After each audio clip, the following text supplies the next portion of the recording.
Hey, this is James Damon Full Capital. Mark Cantrell is with me. Mark, how's it going? Good. Thanks, James. You been Good. good? Good. Well, thanks for joining. What I wanted to do was give people a little bit of your background, sort of how you got into the business and sort of what you guys do day in and day out. So take it away. Tell us sort of how you got into the business.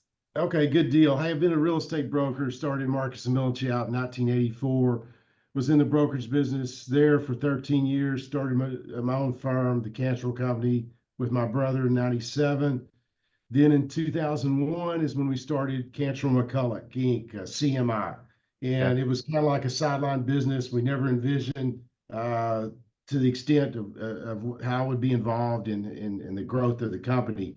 But we started with a company with Bobby McCulloch as my partner. He had been in the property tax business. And so here we go. We started out with zero properties in '01, not knowing really what we're doing as far as from my side of the things. Bobby did, but we've built a company now. We represent over 5,000 properties and a little over about 55 billion in properties value across Texas, and we're in some other states as well. So let's focus in on Texas. And so everybody feels like values are down just based on cap rates going up. And so, that's what everybody was having trouble sort of underwriting was, all right, how do I underwrite taxes, right? So people come to you, help me underwrite these taxes. So how did 2024, because they put out value sort of April, May Right. time of 24. So how did those values come in? Well, that's a good question. It was a lot of trepidation. The appraisal districts came in aggressively once again. Almost all the counties. The only county in Texas that really didn't come in super aggressive was Travis County, and that everyone knows how the rents have really declined in Travis and occupancies, and they're having a lot of trouble, a lot of deliveries of units. And so they're really the only county that didn't come out fairly aggressive. The Dallas-Fort Worth area is super aggressive. We did a cap rate study this year that we commissioned because we were trying to help educate the appraisal district, and a couple of districts really was waiting for that cap rate study to be released before they started cutting values across the board with other consultants. So I think it really helped some of our clients. Some counties, they said, hey, we don't care about what your cap rate study is. We've seen the sales.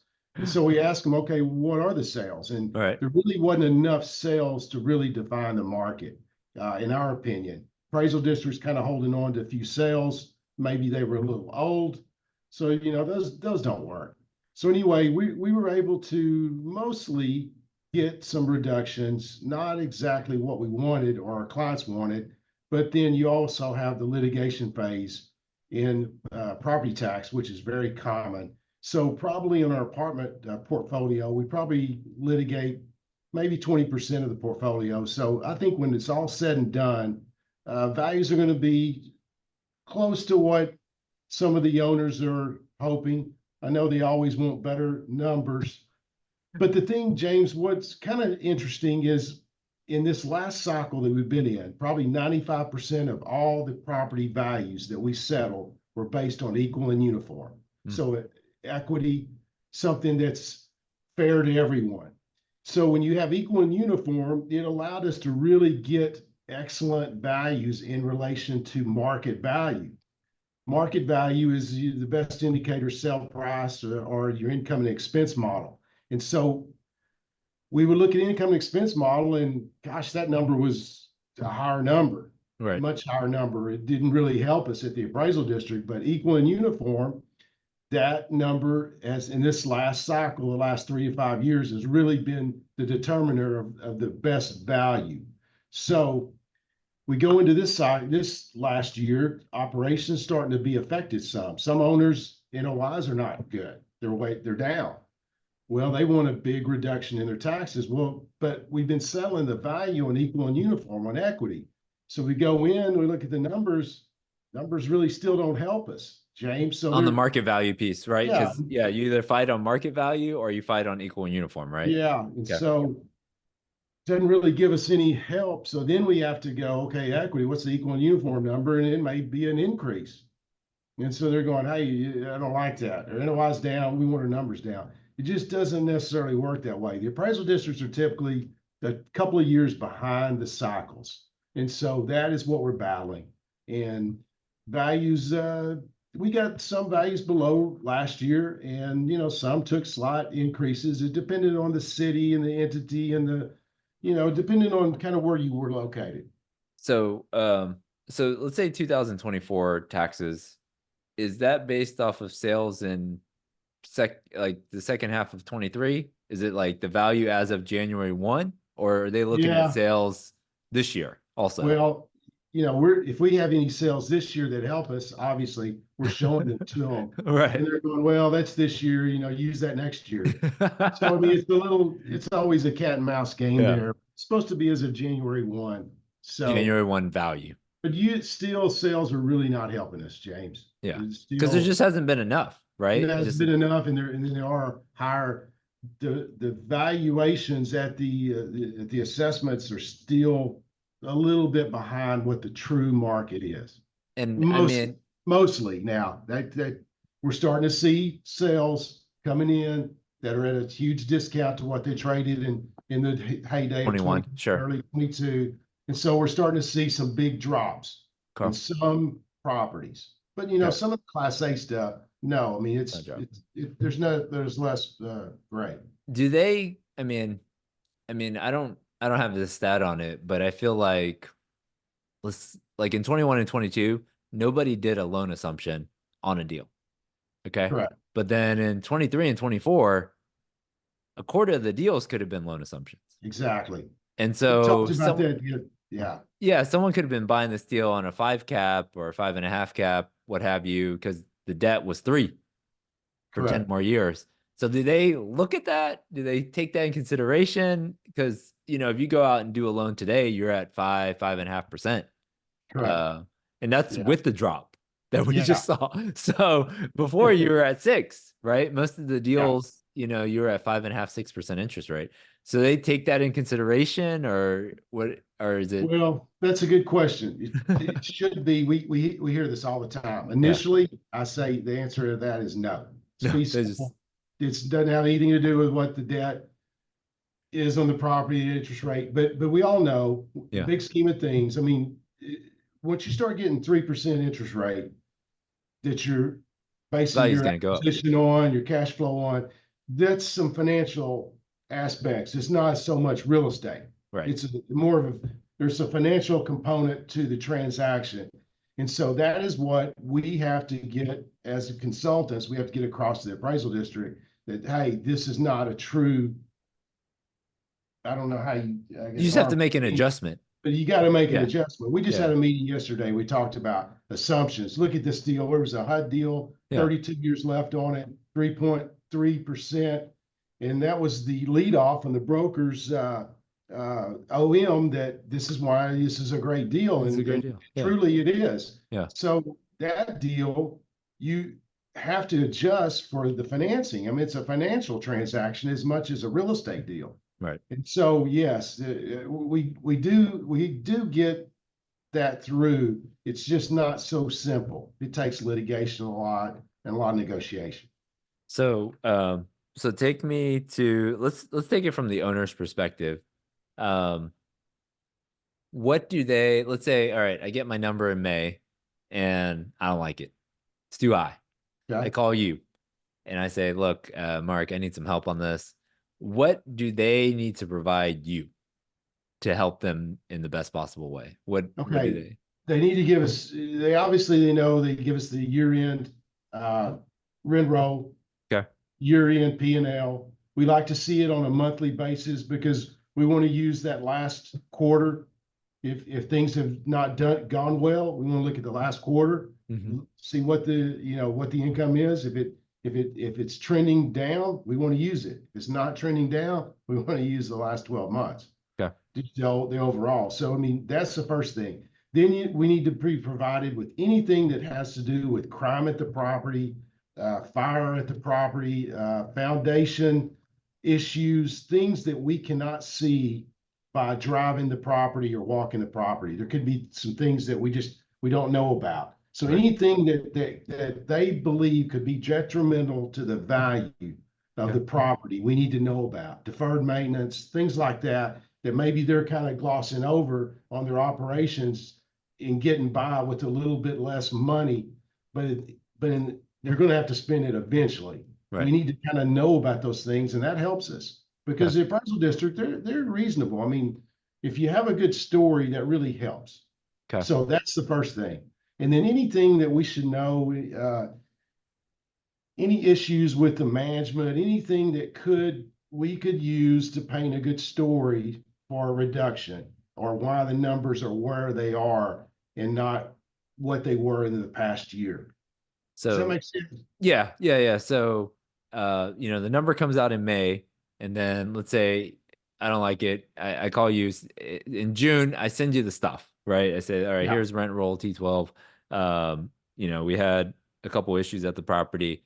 And then like am I settled up by like July or August? Yeah. Like I'm Yeah. ready Okay. to The go. process. Yeah. Well, I wish it's not quite that easy, but okay. The first thing I'd like to say Yeah. is that we don't want our owners waiting till the appraisal preliminary values come out April 15th. We don't want to wait till then Oh, you because don't want to wait? Okay. we only have X amount of You time got 30 days or something, for right? tax pros, yeah, to protest. We protest everything, and Right. then we can withdraw it if we need to. But Okay. we protest everything by 30 days after May Okay. 15th or 30 days after they receive their notice, whichever's later. But the thing is, they need to get us the data in January, February, March, so we can build the file. So when Mm. April 15 hits, we're ready to go and we understand, what we need to go about to do because we only have until really about July 10 to settle these values. Now, the appraisal districts have to certify the roll by July 20th. So everything's wrapped up typically about the 10th, 15th of July. So Mm. we start going in as early as May 1 to talk about values. Okay. Now we want to kind of wait and hope, since we're a large firm and we have a big presence, we do get some advantageous appraisal review board dates. And Right. so typically we're a little bit later in the cycle and that really helps. Okay. And so we don't necessarily want to go in early, but we provide the data to the appraisal districts early. They request it. And so they start reviewing it. Now, in the Okay. past, we'd have to go meet with them. And so it was a little bit harder. Now it's easier for everyone to get the data to them. They can sit there and review it, and then they start shooting us offers. And then we can start negotiating with the district that way. But the later you wait in the cycle, the better. So how are they even making their initial offer if they don't have a T12 in rent roll? That's a good question. They mass appraise. They have to mass Oh, it's a appraise. mass. It's just Yeah. saying, all right, like we have a 6 cap. Yeah. This is 80s deals, we're yeah. doing 6. Okay. Dallas, for example, A minus, B plus, B minus, C plus, C minus. So that's how they rate the properties and they Okay. base their valuations. Okay, on C's, we're going to go up 10%, or we're going to Okay. use a 6 cap. Last year we used a 5.5, or Okay. whatever Yeah. number. Actually, it's going the other way. Yeah. But that's how they do it. They mass appraise it. And so what we do is we use a lot of analytics, which Right. it's great. It's like sports, I'm a big numbers guy. I love Yeah. numbers. And so analytics really help you. The IMA improvement market area for Vickery apartments, Sure. we see that, and you can see things that stick out. Some properties, some people may not be aggressively protesting their taxes, and there'll be kind of some outliers. So you can kind of look and see what everybody is assessed for. We have a median. We look at the median. We go, okay, and then we start. That's kind of one of the processes we use. Okay. And so we may have a few sales in a certain market, and we go, hey, the caps are really high in this area, and they go, hey, we don't see any sales. We have these old sales. Hey, these are some new sales, and so anything. It's just an evolving. And it's game. county. The sales are county by county, or they look across Yes. it's county Yes. by county. Yeah, county by county. Okay. Yeah. So if And a it lot of happens, times, yeah. some counties, they want to go all over the county when they use equal and uniform. When you do Right. an equity argument, equal and uniform, we'll go in and the tax code's real clear. It's crystal clear. It says there's a conflict in value between the market value and the median value of the comparable properties appropriately adjusted, the median value would take precedent. Okay. That's the tax code. Yeah. That's where you equal and uniform takes precedence over market value, which is sale price or Right. income expense model. So you can't start arguing incomes and expenses and then equity the same time. I mean, we do a report for both. And so then we look and see which was Which is more more, yeah, advantageous. advantageous. Yeah. But that's the way we kind of go about equal and uniform. And then, okay, so so hopefully you get it settled July, August. And, but if you don't, and they say, well, we're not changing it. This is the Yeah. number. I appreciate your analysis, Mark, but we're sticking with our number. Then Okay. what? What do you do Okay. What we then? do, we get Yeah. an appraisal review board order. Okay. Very rarely do we sign off on a value. If you sign off on a value, then you're over. You're done. It's You over. can't Yeah. do any kind of litigation arbitration. But if you get a ARB board order, then you have 60 days to file litigation. If it's under 5 million, you can file arbitration. Arbitration is way less expensive. Okay. We usually settle it a little quicker. It's very successful. Okay. We very rarely lose arbitration. Okay. But the litigation deal is not really that expensive. I mean, just a couple $100,000 cut in valuation will pay for the Pay for it. cost of Yeah. litigation. So it's almost a no-brainer. In property tax, I tell people it's not a nasty word to litigate. I mean, it's Right. just the process. And so last year we had almost 900 lawsuits. This year, it keeps going up every year. So I guess it could be So 1,000. so It's crazy. the borrower sues like Dallas County Yes. in I guess tax court or whatever it's called. And then what happens? You have to Well, go to court it's and prove. interesting. No, Yeah. we never go to court. Yeah. We have not ever gone to court since we started the company in Okay. 01. And so All you right. can see this is 24th year. So we had, I don't know, 5,000, Yeah. 8,000 lawsuits. We have not gone to court. We've gotten very close. Okay. And one day we probably will go to court. In a few appraisal districts, we should have gone to court, but it is very expensive. But the winning party gets the attorney's fees. Right. So at some point, we could see going to court, but typically appraisal districts don't want to go to court. They don't Yeah. have the wherewithal. Yeah. And most owners that they don't want to do that either. Right. What we do is we review our equal and uniform again. We review our income expense model again. We see how solid our case is. And sometimes the appraisal district, depending on which district we're dealing with, they like to see a third party equity analysis. Hmm.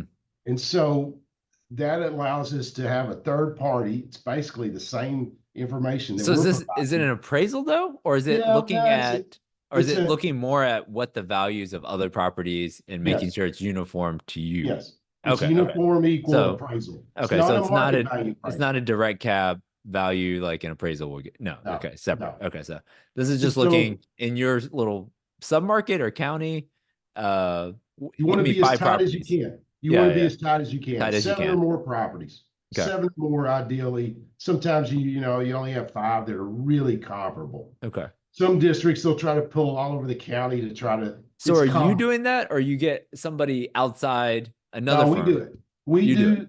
we do our own study because Okay. we've already done it through the ARB. Yeah, you already did. Now we're Yeah. just updating the values. Okay. And so we may see we have 7 comps. Well, there's 4 of them that we represent. And Right. Yeah. that's kind of common. We have a pretty Yeah. big market share. And so 3 of them are litigating. So it's kind of funny how you got to kind of wait which one's going to settle. Yeah. But a lot of times you'll have 7, you have 10 comps, and 6 of them are in litigation. And so if one of them settles, let's say one settles down, that helps all your guys. it does.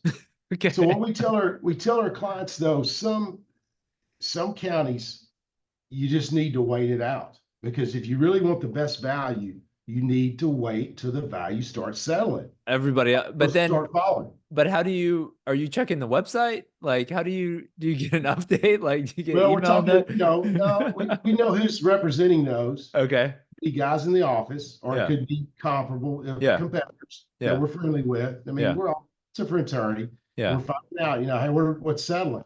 Yeah. In the appraisal district, attorneys know. I mean, it's kind of it's a smaller fraternity than you think. Okay. And so you just kind of wait, you wait. Okay, you check the website? We are all the time. And then, and then finally you'll settle. So in the early part of the game, the appraisal district knows this. And so sometimes we settle early Yeah. and they go, okay, we know there's the 7 comps, there's 5 on litigation. Here's the number you want. Here's the number we want. We know it's going to get litigated down the median. A And little so we'll bit. Yeah. settle early. Yeah. It's fine. We'll get a good number. Yeah. It's a great number. So we'll call the client. We'll say, hey, we got a good number. Let's go. Yeah. And I mean, so this has come up during acquisitions and refis, right? Yeah. Because if somebody's going to refi and let's say it's March, April timeframe, and then they're sitting around and this number is like impending, like, Yeah. Oh, and so it pops purgatory. up, yeah, it pops up sort of into April, May, then that tax number comes in huge. And the lenders basically have to use that number on a refi because that's the number. And so not until you, so that's why I think some people, let's say they're in the middle of a transaction, interest rates are dropping. I just gotta either close this deal on acquisition or I gotta close this deal on refi. Like I'll just take the offer, right? But if you're an owner and Yeah. you're not in the Yeah. middle of a deal, No. you could just sit. Are You'd you be sitting until next year? Well, no, because there is court dates that come up, and Okay. so our Okay. discovery dates and things where you start having to spend some money Yeah. to keep the lawsuit going. And so, no, it's pretty fluid. Okay. Used to, there was few counties that we wouldn't settle the value before the taxes were due January 31. Okay. So So we that's the late, we that's the we, last. we litigate August, September, and then usually we settle the values in the fall, late Okay. winter, before January 31. Yeah. But there's been so many litigation cases the last few years that So started backed to up. change. And so Yeah. like Dallas, even we used to have all our stuff done in Dallas the last 2, 3, 4 years, it's a 2-year deal. So we're going in the next year. Last year's value still hadn't been settled. Oh my goodness. And it sometimes, it takes a while. Okay. But each county's a little bit different. Harris County is known for 2 and 3 year lawsuits. Mm. Dallas is starting to become 2 years. Just getting So backed up. depends on where you are. And then The thing is, if you can keep your owners, which you really can't, from trying to refi or close a deal in March or April, right. it's a problem because when the notice values come out, the lender gets really skittish, like you're saying. Yeah. And we can show them what historical happenings, and we do this a lot for guys refinancing, especially. We Yeah. can say, okay, here's the last 3 years. Here's what the assessments were. Here's what the notice values was. Okay. Were adding. And then we show them, here's what we negotiated. So we give them a trend and they can see where it's likely going to go. And a Right. smart lender will be reasonable. Yeah. Yeah. I mean, it's always a dance. Like people are trying to, they want the lowest interest rate, the lowest insurance, the lowest property tax, and the highest loan amount. And sometimes you do hit it perfectly, but sometimes when you get too cute with it and you wait all the way and all of a sudden you look up and it's March, rates are down, but then your tax number comes in high and then you're off. So it's a juggling act. it's a juggling. So, but well, I appreciate you. I always learn a bunch when I talk to you, so I appreciate you coming on and sharing your knowledge. I know there's more there, but if people want to get to, have you take a look at their properties, what's the best way for them to sort of start the process? I know it's a little bit late, maybe for this year, but maybe for 2025, just sort of get on your radar and start looking at deals. Yeah, just to M Cantrell Okay. at CMI dash or hyphen Yeah. tax.com. Okay. So M mcantrell Cantrell. CMI dash tax.com. Okay. And All right. we take a look at things. We give property estimates all the time on acquisitions, complimentary. We do budgets. We're a full service firm and we have to provide all these things and it's all complimentary. But Okay. that's just kind of what we do. All right, Mark. Well, I will see you in October at the conference, and I appreciate you coming on to share your knowledge today. Good deal. Thanks, James. Take All right. care. I see Bye you. bye.